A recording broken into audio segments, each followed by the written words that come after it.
I numeri fanno spesso la differenza, come nel caso dello IOV, l'Istituto Oncologico del Veneto, che quanto a numeri di citazioni a livello internazionale, ad esempio, è in vetta alla classifica, con una ricaduta positiva a diversi livelli. Significa essere considerati un partner importante, significa che quello che noi facciamo come attività di ricerca viene letta, considerata, citata e quindi serve a costruire la ricerca mondiale, vuol dire avere un posto nella scena mondiale della ricerca oncologica. Noi abbiamo circa dalle 7 alle 9.000 citazioni all'anno, vuol dire 7-9.000 volte nelle quali lo IOV o gli autori dello IOV o lavori dove hanno partecipato gli autori dello IOV vengono riportati, per cui è un bel risultato. Noi produciamo tutti gli anni, adesso stiamo anche aumentando un po', più di 200 lavori scientifici internazionali, più di 200. Questo consente allo IOV di essere in pole position non solo nella ricerca. Lo IOV, che è un IRCS, ha il compito di trasferire i risultati della ricerca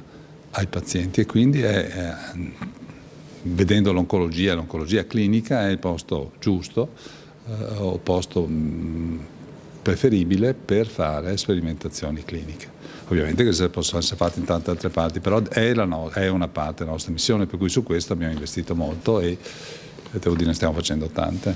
E che vuol dire offrire ai cittadini potenzialmente farmaci nuovi. Non è detto che questi siano i migliori, però sono i farmaci nuovi e quindi potrebbero darci qualche sorpresa. E del resto, diciamo, l'evoluzione della ricerca e anche della ricerca clinica in questi anni, in quest'ultimo 1 o 2 anni, è in fase di rivoluzione. Il cancro agisce in modo particolare, no? Lei spiegava, dobbiamo spiegarlo a chi come me non è uno scienziato, si nasconde. Sì, allora, l'esempio forse è questo, più semplice. Quando abbiamo raffreddore, il virus che ci ha infettato, dopo un po' viene riconosciuto il sistema immunitario, debellato, ci passa il raffreddore.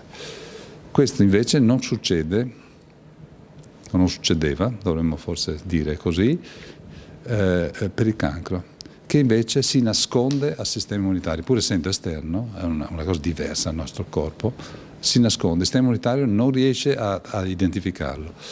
Il grande successo è dato dall'avvento dei primi farmaci che svelano questo meccanismo di elusione del controllo, per cui il cancro torna ad essere visibile, il sistema immunitario torna a vederlo e quindi lo combatte e lo elimina. Quindi è una lunga storia, quella del rapporto tra immunologia e cancro, che adesso ha trovato un momento di sintesi veramente favorevole e devo dire che quando colleghi oncologi mi raccontano che non hanno mai visto risposte del genere nei pazienti, sono ancora pochi, sono molto selezionati, però vuol dire che siamo ai confini di una trasformazione.